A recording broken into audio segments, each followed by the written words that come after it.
11 जीव विज्ञान, जीव जगत का वर्गीकरण, पार्ट 6 के अंतर्गत हम एड्स वायरस का अध्ययन करेंगे। किसका अध्ययन? AIDS virus. एड्स वायरस का अध्ययन करेंगे। देखिए, एड्स वायरस के विषाणु, एड्स के विषाणु का नाम, एड्स जो रोग डिजीज होती है, ठीक, इसके वायरस जो होते हैं उस वायरस को कहते हैं HIV। एड्स के वायरस को कहते हैं HIV। HIV जो होती है उसका पूरा नाम होता है human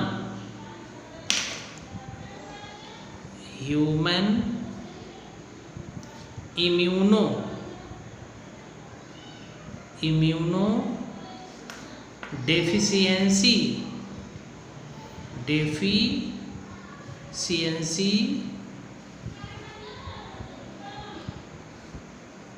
virus. Human immuno deficiency virus. AIDS का पूरा नाम होता है acquired, ACQUIRED, acquired immuno deficiency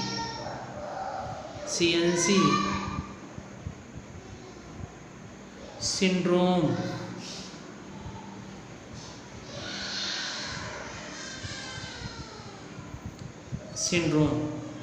acquired immuno deficiency syndrome. AIDS का नाम होता है रोग के, और इसका विषाणु का नाम होता है HIV, human immuno deficiency virus. तो देखिए, इसका हिंदी जो नाम होता है एड्स का, इसको कहते हैं मानव प्रतिरक्षा न्यूनता वायरस। ये अब इसमें क्या है कि देखिए, जो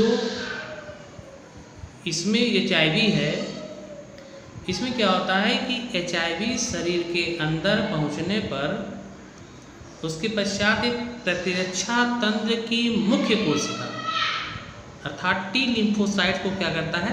नष्ट करता है। मतलब इसका टारगेट सेल क्या है? टारगेट लक्ष्य कोशिका क्या है इसका? T lymphocyte.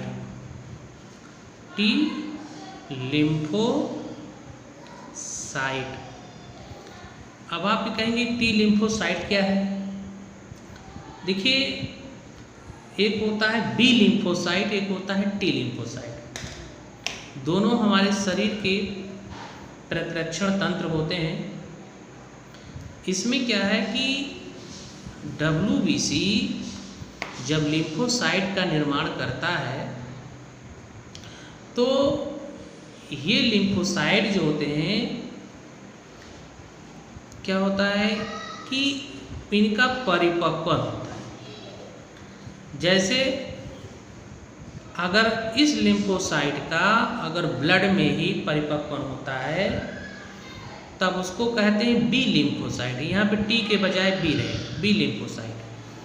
लेकिन वहाँ से अगर ये थाइमस ग्रंथि में प्रवेश करती हैं और वहाँ पर इनका परिपक्वन होता है तब उसको कहते हैं T लिम्फोसाइट। थाइमस का जो पहला अक्षर T होता है तो उसको T लिखते हैं, उसके बाद लिम्फोसाइट, तो यही T लिम्फोसाइट होता है।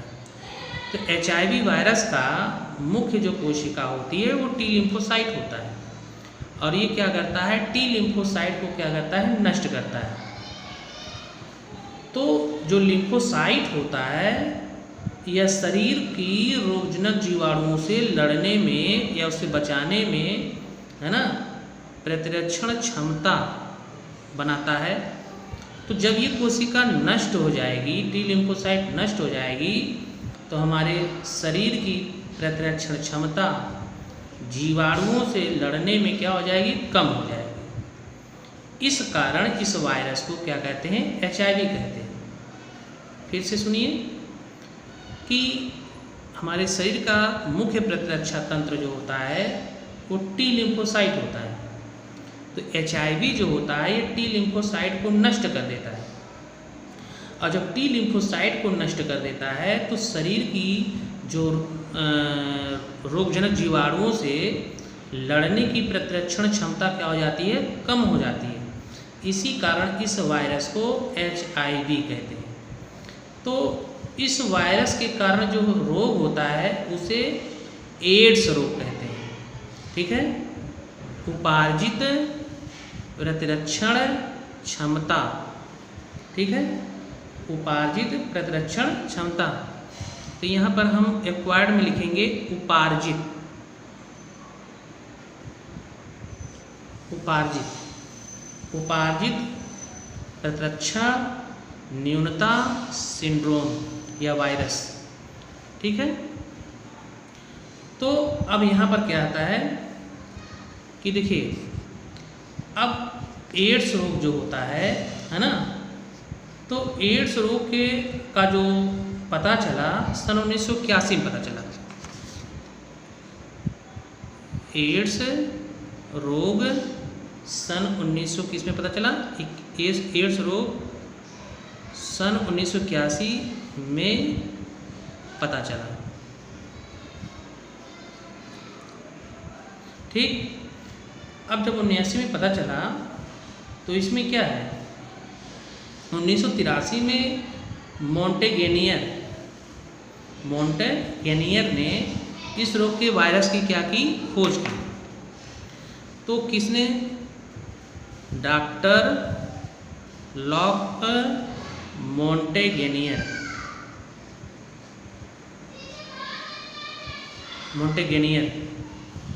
ने इस वायरस की खोज की। तो अब मोंटेगेनियर ने इस वायरस से क्या किया, खोज किया।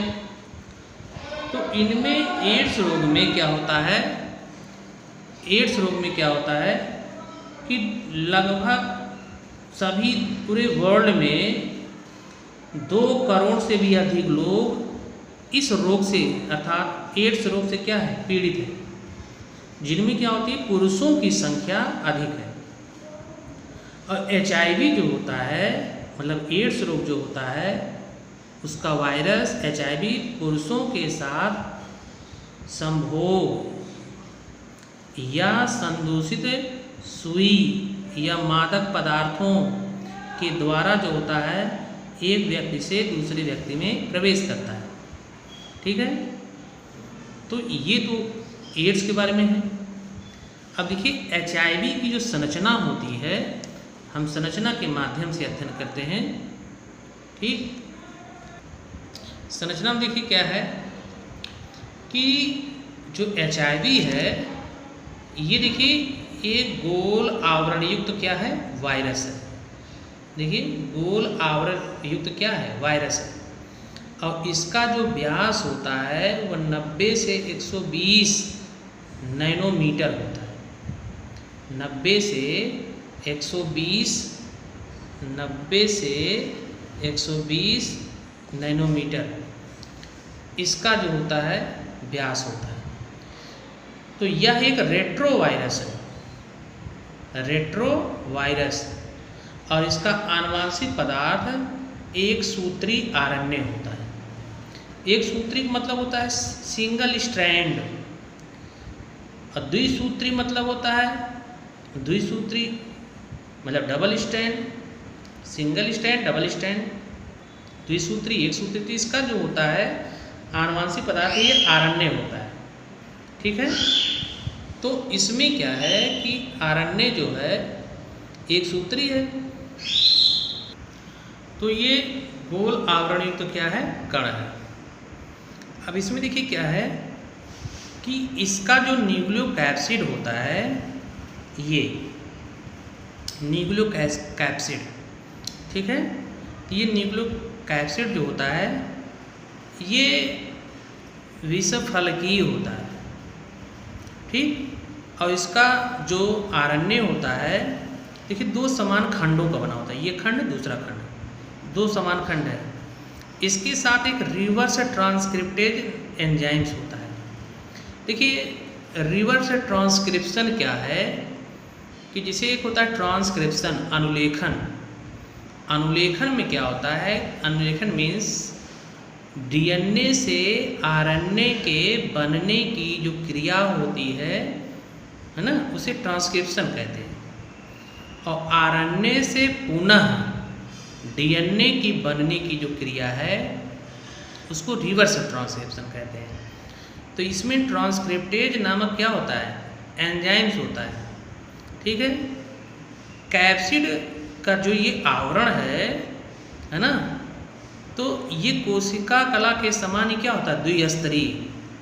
अब देखिए एक लेयर दो लेयर, ठीक, ये है, तो ये द्विस्तरीय होता है।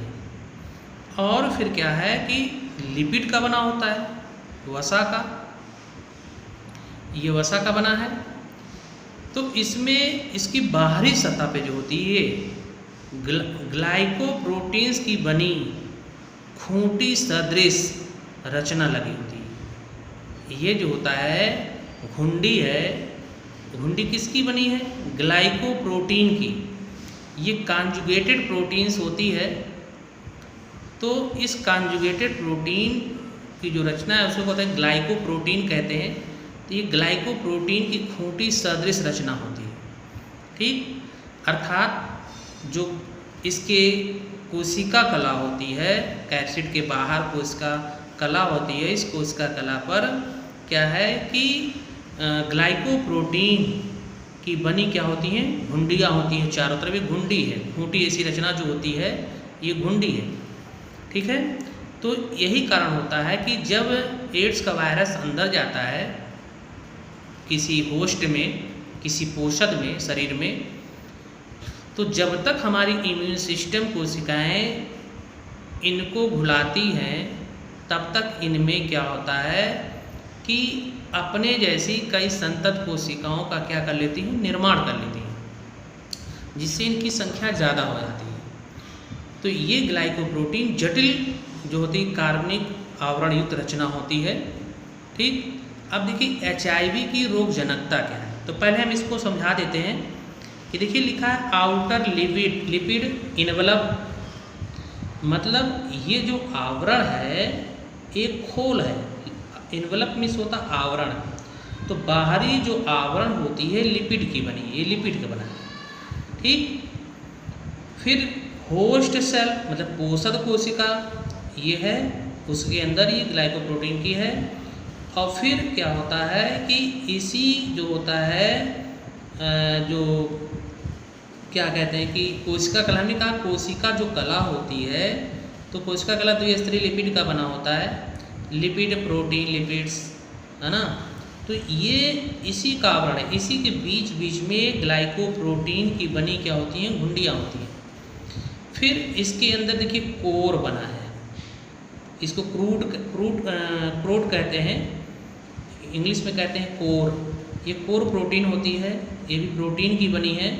इसके दो लेयर होते हैं, एक आउटर एक इनर, ये आउटर है इनर है। फिर इसके अंदर देखिए आरएनए है, ये आरएनए है, ठीक है। अब यहाँ पे रिवर्स ट्रांसक्रिप्टेज मतलब आरएनए से डीएनए और डीएनए से आरएनए, तो ये डीएनए से आरएनए ट्रांसक्रिप्शन होता है। और रिवर्स ट्रांसक्रिप्शन जो होता है वो डीएनए से आरएनए से डीएनए का निर्माण होता है, ठीक। इसी में जो होता है इंटीग्रेज करती है, ठीक, वृद्धि करती है। तो देखिए रोग जनकता क्या होता है, HIV की लक्ष्य कोशिकाएं, हमने कहा था ना कि टी लिम्फोसाइट, तो HIV की जो लक्ष्य कोशिका होती है ये हमारे प्रतिरक्षा तंत्र के टी लिम्फोसाइट पर अटैक करती है, और ये लक्ष्य कोशिकाओं की सतह से क्या होती है, ये घुंडियाँ जो होती हैं, इसी घुंडियों की सहायता से ही ये लक्ष्य कोशिकाओं की सतह से क्या होती है, चिपकती है। इसी से ये घुंडियों की वजह से चिपक जाती है और फैगोसाइटोसिस द्वारा अंदर क्या करती है, प्रवेश करती है। ठीक है, फैगोसाइटोसिस माने होता है भक्षकाणुता, मतलब ये कोशिकाओं का भक्षण करती है और भक्षण करके वेधन द्वारा वो शरीर कोशिका के अंदर प्रवेश कर जाती है। तो पोषक कोशिका के अंदर प्रवेश करने के बाद इनका जो बाह्य आवरण और प्रोटीन का खोल होता है, ये बाह्य आवरण या प्रोटीन का खोल होता है, इसका अपघटन हो जाता है, अर्थात ये नष्ट हो जाती है। फिर इनके जो सिंगल स्ट्रैंड आरएनए हैं, है ना, इस पर रिवर्स ट्रांसक्रिप्टेज एंजाइम होती है, उस एंजाइम की मदद से यह डीएनए के सूत्र का क्या करते हैं, संश्लेषण करते हैं। तो जब डीएनए के सूत्र का संश्लेषण करते हैं तो डीएनए जो होता है द्विसूत्री हो जाता है। ठीक है, तो यह डीएनए प्रोवायरस के रूप में पोषक कोशिका के डीएनए से जुड़कर उसका एक भाग बना लेता है। तो अभी हमने क्या कहा था कि जैसे मनुष्यों में डीएनए होता है, ठीक है, स्तनधारियों में जो होता है आनुवंशिक पदार्थ क्या है, डीएनए है, वायरस में क्या है, आरएनए है। तो यहाँ हम पढ़ते हैं रिवर्स ट्रांसक्रिप्शन। तो एक हमने बताया कि ट्रांसक्रिप्शन, ठीक, ट्रांसक्रिप्शन का मतलब होता है डीएनए से आरएनए का निर्माण, और रिवर्स ट्रांसक्रिप्शन मतलब होता है कि आरएनए से डीएनए का निर्माण। अरे भाई, जब ये आरएनए जो कोशिका वायरस का है, जब पोषक के शरीर के अंदर प्रवेश करता है तो उसके डीएनए से कैसे मिलेगा? जाहिर सी बात है कि रिवर्स आरएनए पर इसके जो सिंगल स्ट्रैंड आरएनए होते हैं, इस सिंगल स्ट्रैंड आरएनए पर इसमें क्या होता है कि रिवर्स ट्रांसक्रिप्शन होता है। ठीक है, रिवर्स ट्रांसक्रिप्शन। तो रिवर्स ट्रांसक्रिप्शन मतलब क्या होता है कि आरएनए से पुनः डीएनए का क्या होता है, निर्माण।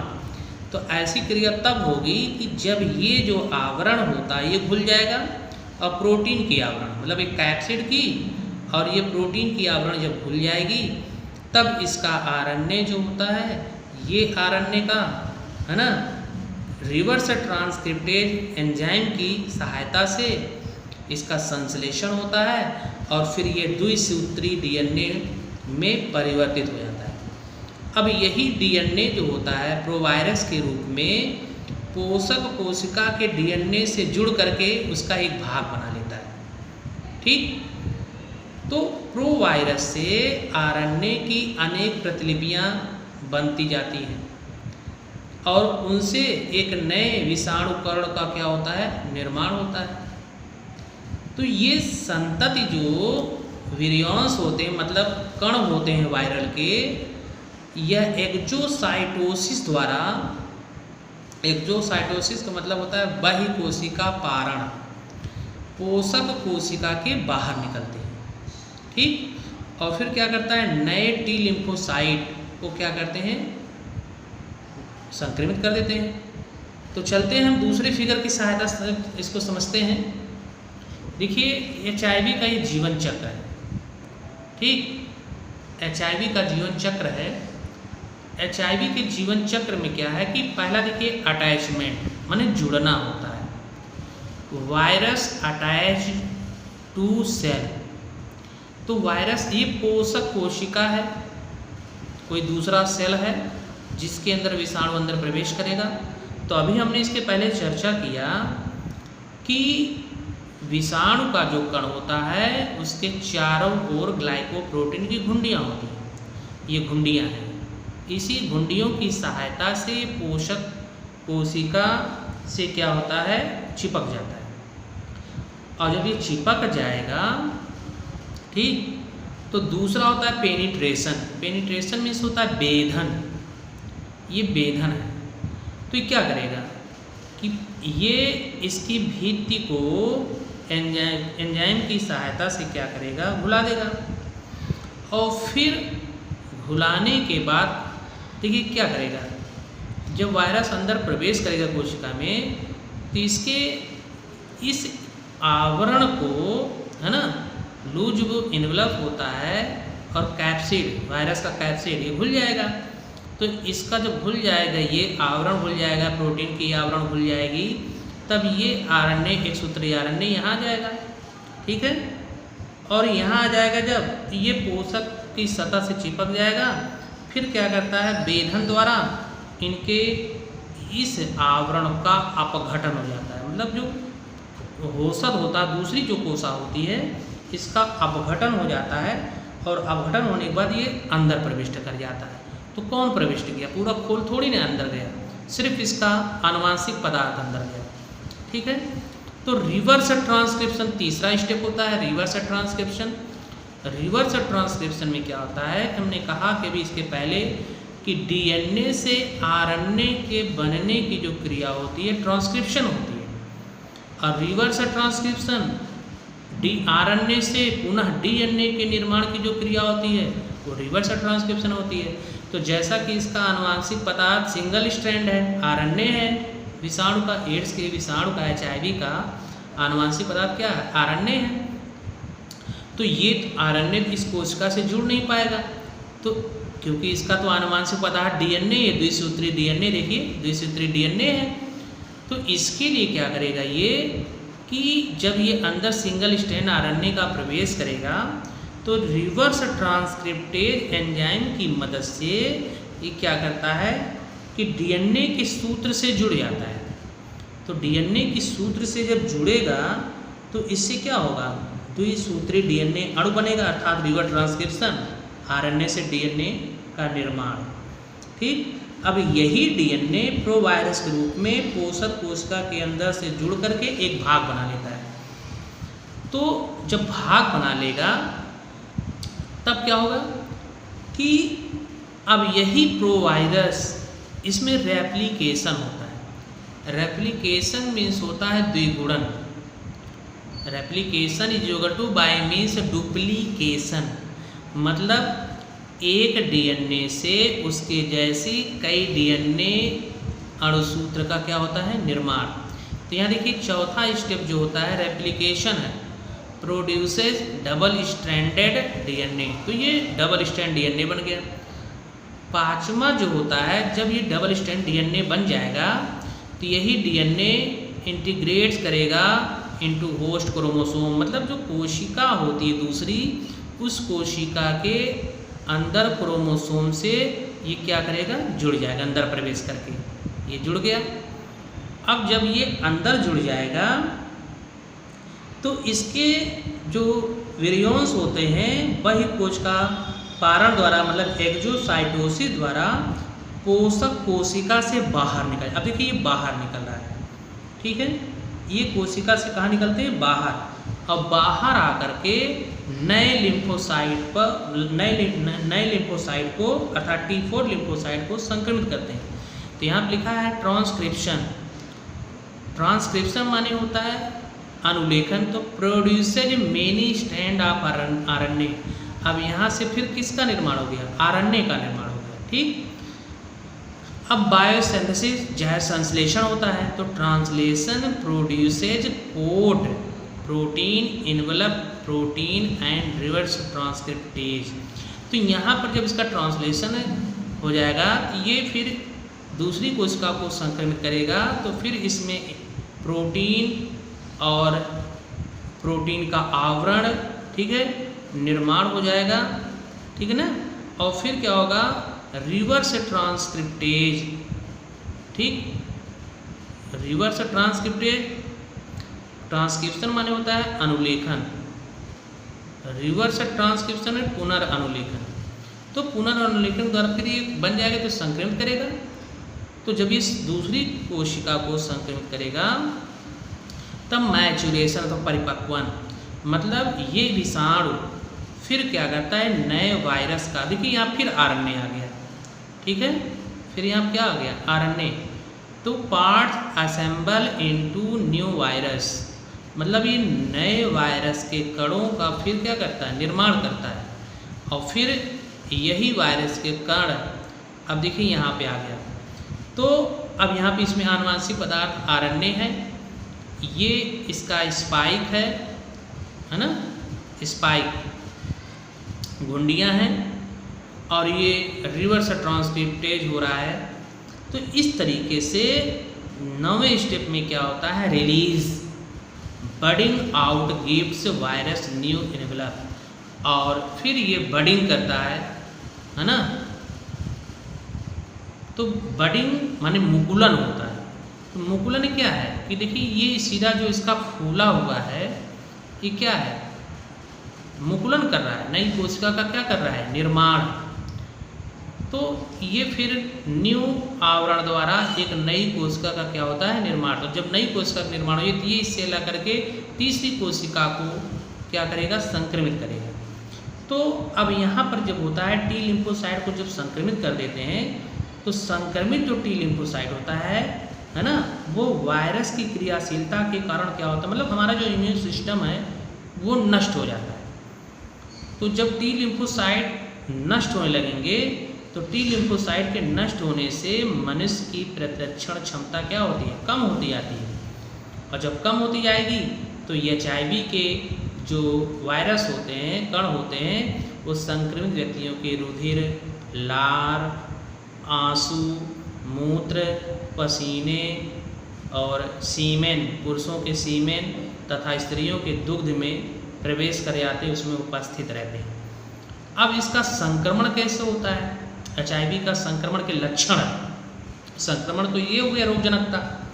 अब HIV संक्रमण लक्षण क्या दिखे, एड्स से संक्रमित होने के लगभग जो होता है 5 से 12 वर्ष बाद तक व्यक्तियों में एड्स के कोई लक्षण विकसित नहीं होते। 5 से 12 वर्ष तक कोई लक्षण विकसित नहीं होता है। लेकिन क्या है कि कुछ व्यक्तियों में कुछ सप्ताह बाद ही है ना HIV का संक्रमण के कारण सिर दर्द, घबराहट और हल्का जो होता है बुखार रहता है। फिर क्या होता है, ये लक्षण जो होते हैं जल्दी से जो होते हैं समाप्त हो जाते हैं। तो इसी अवस्था में संक्रमित व्यक्ति HIV का विस्तार करते हैं, अर्थात संक्रमित व्यक्तियों में थकावट, ज्वर माने बुखार होता है, और दस्त, सिर दर्द, खांसी, कमजोरी और भूख न लगना आदि लक्षण जो होते हैं वो विकसित हो जाते हैं। और कुछ समय बाद त्वचा पर तथा गुप्तांगों पर, जननांगों के पास दाने निकल आते हैं। तो कुछ व्यक्तियों में जांघों पर गांठें बन जाती हैं। कुछ व्यक्तियों में गांठों पर क्या बन जाती है, जांघों पर गांठें बन जाती हैं। तो बाद में रोगी की त्वचा जो होती है वो गुलाबी या बैंगनी हो जाती है, और वह जननांगों के पास सफ़ेद रंग के चकत्ते दिखाई देने लगते हैं। अंत में क्या होता है कि व्यक्ति निमोनिया व कैंसर जैसे आदि से संक्रमित होकर के है ना इस रोग से पीड़ित होकर के मर जाता है। ठीक, अब एक चीज़ और बता दें कि HIV जो होता है वो छुआछूत का रोग नहीं है, अर्थात चुंबन, आलिंगन, हाथ मिलाने, बच्चों को गोदी में लेने, छींकने, खांसने, साथ साथ भोजन करने या कीटों के काटे जाने से HIV का प्रसारण नहीं होता है। एक चीज़ और है कि देखिए HIV जो वायरस होता है इसकी संक्रमण की कई विधियाँ होती हैं। जैसे एक होता है लैंगिक सहवास, बाइसेक्सुअल इंटरकोर्स इसको कहते हैं इंग्लिश में। तो ये जो होता है HIV का प्रसारण सबसे ज़्यादा होता है लैंगिक सहवास के द्वारा। दूसरा होता है जो रक्त आधान होता है, रक्त आधान में क्या है कि संक्रमित व्यक्ति अगर है तो संक्रमित व्यक्तियों का हृदय अगर स्वस्थ व्यक्तियों को दिया जाता है तो वह व्यक्ति भी एड्स से ग्रसित हो जाता है। तीसरा होता है साझा सुइयों का प्रयोग। जैसे क्या होता है कि सुई देखते हैं हम, इंजेक्शन लगता है तो आजकल तो डिस्पोजल होता है इंजेक्शन, एक बार लगा तो दोबारा उसका प्रयोग नहीं होता है। तो यदि अगर उसी इंजेक्शन से एक व्यक्ति को इंजेक्शन लगा करके उसी से दूसरे व्यक्ति को अगर इंजेक्शन लगाया जाता है तो सपोज दैट पहले जो लगाया गया इंजेक्शन था वो व्यक्ति HIV से ग्रसित था, अब फिर वही इंजेक्शन जो होता है सुई से दूसरे व्यक्तियों को अगर इंजेक्शन लगाया जाता है तो वह व्यक्ति भी क्या होता है, उस रोग से ग्रसित हो जाता है। तीसरा होता है इसमें कि मादक जो होता है पदार्थ होता है, मादक पदार्थों के प्रयोग से, जैसे बहुत से लोग होते हैं कि अपने अंतःशिरा इंजेक्शन द्वारा मादक पदार्थ मतलब सुई के द्वारा जो होता है मादक पदार्थ का इंजेक्शन लेते हैं, तो इससे भी स्वस्थ व्यक्ति HIV से संक्रमित हो सकते हैं।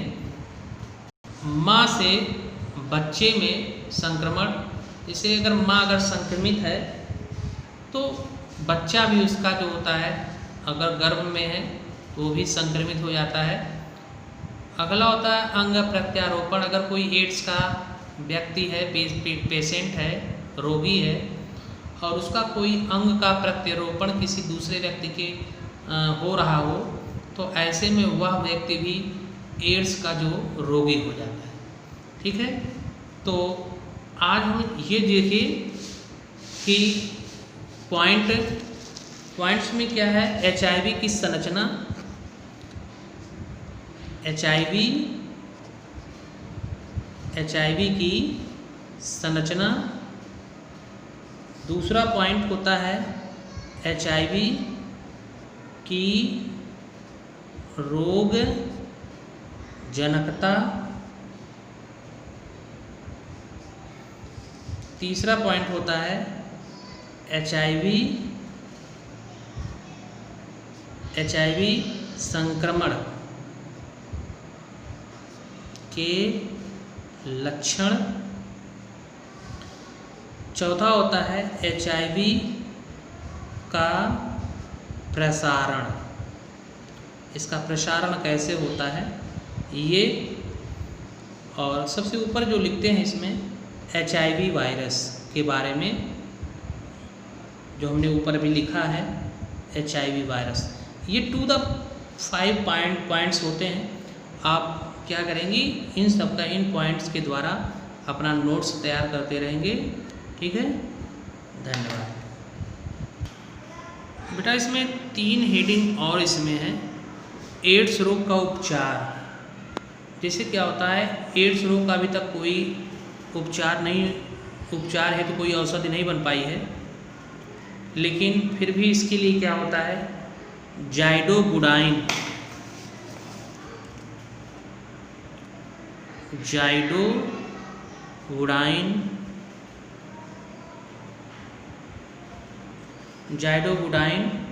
और एजोडोथाइमिडीन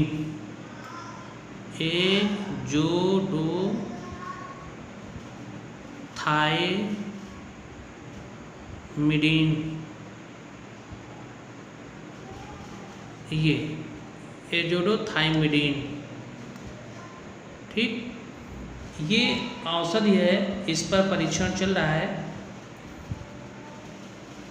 तो अब इसमें क्या है कि देखिए वायरस जो होती है उसकी जो है इतना जटिल है, जटिलता कारण जो होता अभी तक कोई उपचार संभव नहीं हो पाया है, लेकिन इस पर परीक्षण चल रहा है। और लेकिन ये इस रोग को ख़त्म तो नहीं कर सकती, लेकिन इसके प्रभाव को कुछ क्या कर सकती है, कम कर सकती है। ठीक है, दूसरा होता है एड्स रोगियों की पहचान। अब देखिए HIV से जो संक्रमित व्यक्ति है उसके रुधिर में उक्त एंटीबॉडीज पाई जाती है। तो जब सीरम जांच होता है तो सीरम जांच के द्वारा इन एंटीबॉडीज की उपस्थिति का क्या होता है पता लगाया जाता है।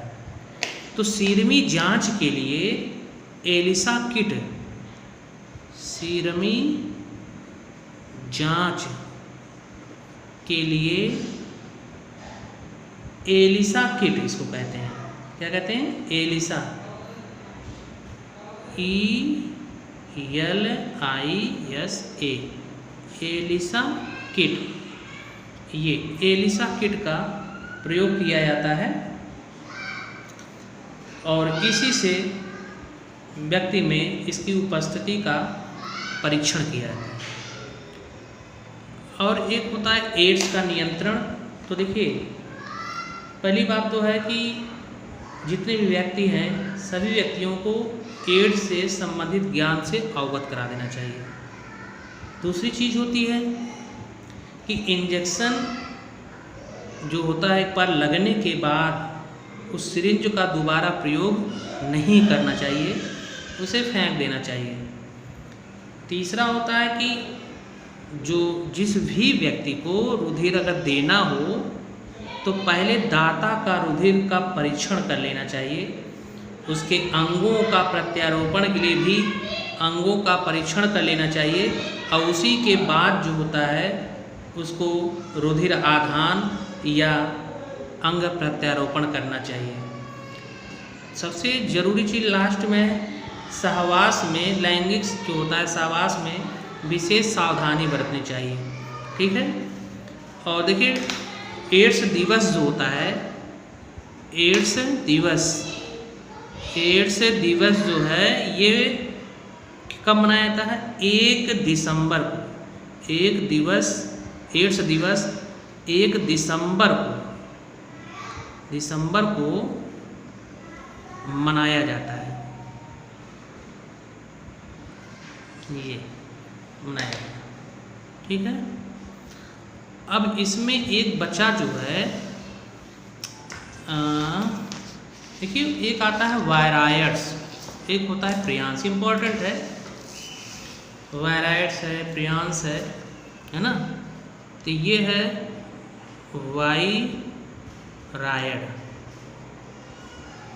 वायराइड्स, ये वायराइड है। वायराइड में क्या होता है? देखिए, वायराइड जो होते हैं वायरस से भी छोटे कण होते हैं। वायराइड जो होता है ये वायरस से भी छोटे कण होते हैं। तो लिख देते हैं ये वायरस से भी छोटे कण होते हैं। ठीक। अब इसमें क्या होता है कि इनके एक रज्जु की आरएनए में 250 से 370 तक न्यूक्लियोटाइड होते हैं। इनके एक रज्जु की सिंगल स्टैंड, एक रज्जु की आरएनए में 250 से 370 तक न्यूक्लियोटाइड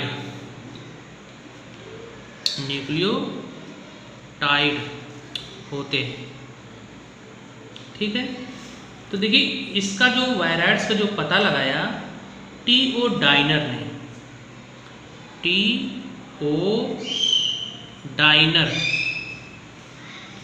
ने सन 1971 में इसका क्या लगाया? पता लगाया। इसका पता लगाया। ठीक। तो देखिए, इस रोग के कारक को उन्होंने क्या कहा था? वायराइड। जैसे क्या है कि आलू में क्या है? आलू में आलू के कंद में क्या होता है? गिल्टी निकलते हैं। तो आलू के कंद गिल्टीदार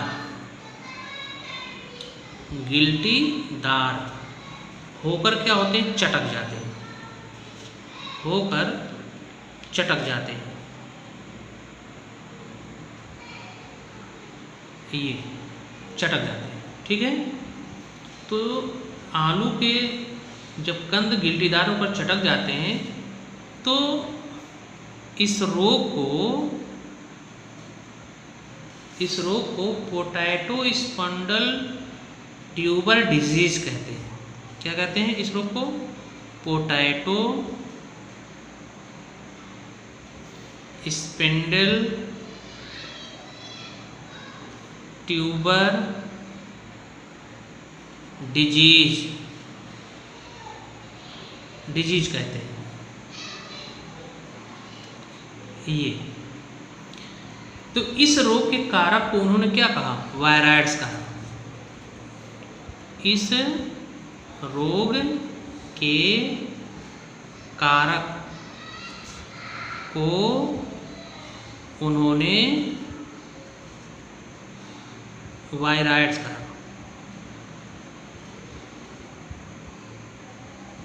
वायराइड्स कहा,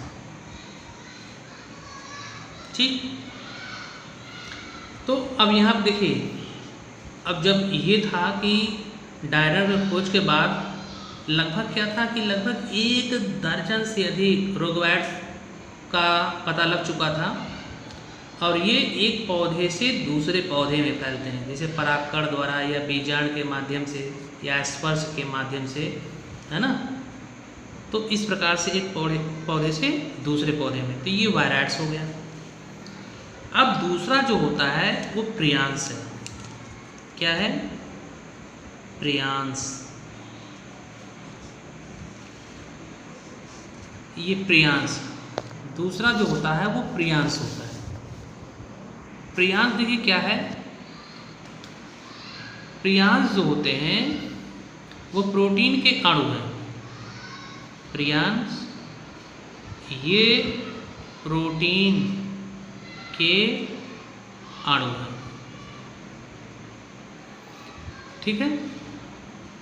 तो इनके जो रोग फैलाने का जो स्वभाव होता है उसका पता वैज्ञानिकों ने लगाया। तो इस पर क्या हुआ कि उष्मा तथा अल्ट्रावायलेट किरणों का कोई प्रभाव नहीं पड़ता। प्रियांस पर यूवी किरणों का कोई प्रभाव नहीं पड़ता। इस पर यूवी किरणों का कोई प्रभाव नहीं पड़ता है। ये यूवी किरणों का कोई प्रभाव नहीं पड़ता प्रियांस पर, और ये प्रोटीन अणु बहुत छोटे होते हैं, अर्थात ये 4 से 6 नैनोमीटर एनएम इसको कहते हैं, एनएम व्यास के होते हैं, व्यास के होते हैं। तो इनके प्रोटीन्स को पीआरपी या प्रियान प्रोटीन कहते हैं, ठीक है। इनके प्रोटीन को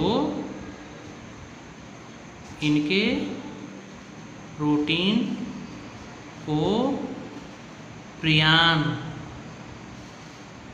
प्रोटीन, शॉर्टकट में PR यहाँ पर लिखेंगे P, फिर प्रियांस प्रोटीन कहते हैं, ठीक। इसी कारण इसको प्रियांस कहते हैं। 3 प्रोटीन के जीन पोषक डीएनए मिलते हैं।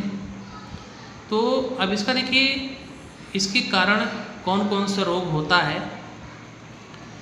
तो नंबर 1 जो होता है रोग, उसमें जो होता है गाय में पागलपन का रोग। गाय में पागलपन का रोग, पागलपन का रोग।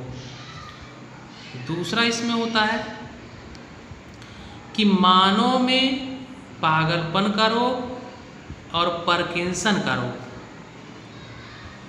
मानव में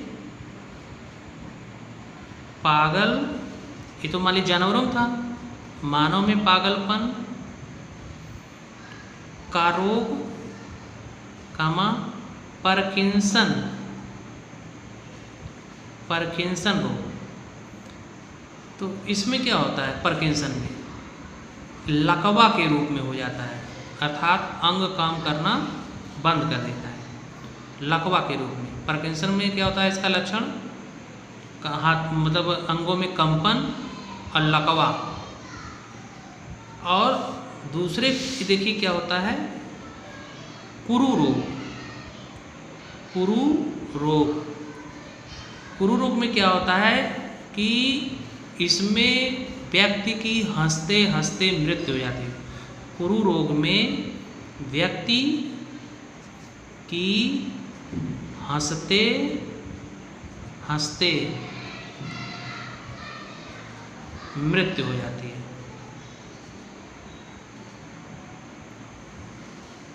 ये तो इस प्रकार से बेटा ये हमारा जीव जगत का वर्गीकरण का चैप्टर ही पूरा समाप्त हो गया।